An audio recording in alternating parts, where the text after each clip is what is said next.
Janasena party కూడా మనతో పాటు సఖ్యంగా ఉండాలి, మేము ఎంతో పనిచేసాము అనే ఈ యొక్క ముఖ్య ఉద్దేశంతో రెండు ఇచ్చారు. ఒకటి అమడగూరులోను, ఒకటి మన కేశాపురంలోను. అది మనం గుర్తుపెట్టుకోవాలి.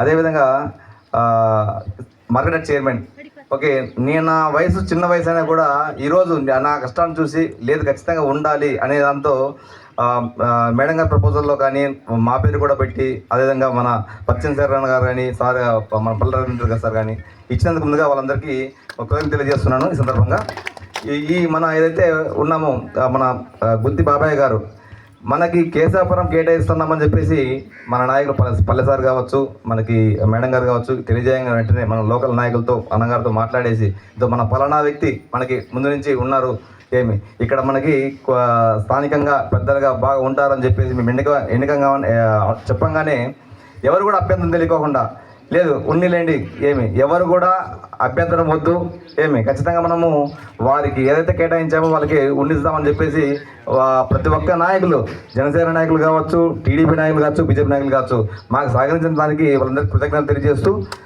ఈరోజు మనము జనసేన పార్టీ తరపు నుంచి కానీ ఏమేమి ఇప్పుడు ఇది కూడా మనకి పల్లెల్లో ప్రతి ఒక్క పల్లెల్లోనూ రోడ్లు కానీ ప్రతి ఒక్కటి కూడా మన పవన్ కళ్యాణ్ గారు, చంద్రబాబు గారు, మోడీ గారు ఆధ్వర్యంలో నిధులు మనకి ఎటువంటి ఆటంకం లేకుండా తెప్పించుకొని ఈరోజు ఎన్ని అప్పుల్లో కూడా మన రాష్ట్రాన్ని నడిపించగలుగుతున్నాం.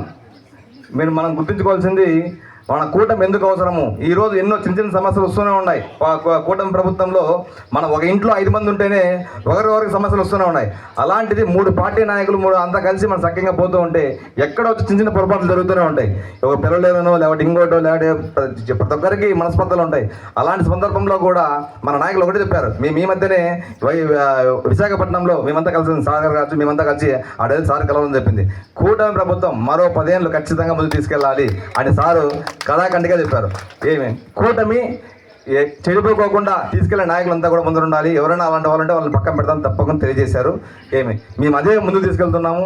ఎటువంటి చిన్న చిన్న సమస్యలు ఉన్నా కూడా పెద్దలందరితో మాట్లాడి ముందుకు తీసుకెళ్లే విధంగా మేము మా తరపు నుంచి కూడా ప్రతి ఒక్కరికి కూడా మేము కోరుతున్నాము.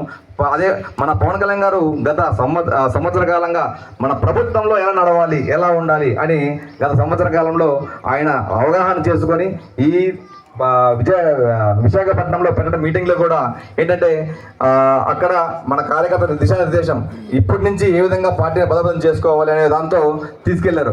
వారికి అదేవిధంగా మన నాయకులు మాకు ఈ పదవి ఇవ్వడానికి కారణమైన చంద్రబాబు గారికి, శ్రీ పవన్ కళ్యాణ్ గారికి, నరేంద్ర మోడీ గారికి, మన కూటమి నాయకులకి, మన మేడం గారికి ప్రతి ఒక్కరికి కృతజ్ఞతలు తెలియజేస్తూ ఈ సందర్భంగా మన ఏదైతే మన బాబాయ్ గారు ఈ సింగిల్ విండో చైర్మన్ వచ్చిన తర్వాత అంటున్నారు ఇక్కడున్న ఆల్మోస్ట్ 3-4 పంచాయతీల్లో ఉన్న రైతులకి చాలా ఉపయోగకరంగా ఉంటుంది. ఖచ్చితంగా ముందు ప్రభుత్వంలో ఎటువంటి అభివృద్ధి కూడా మనం చూడలేదు.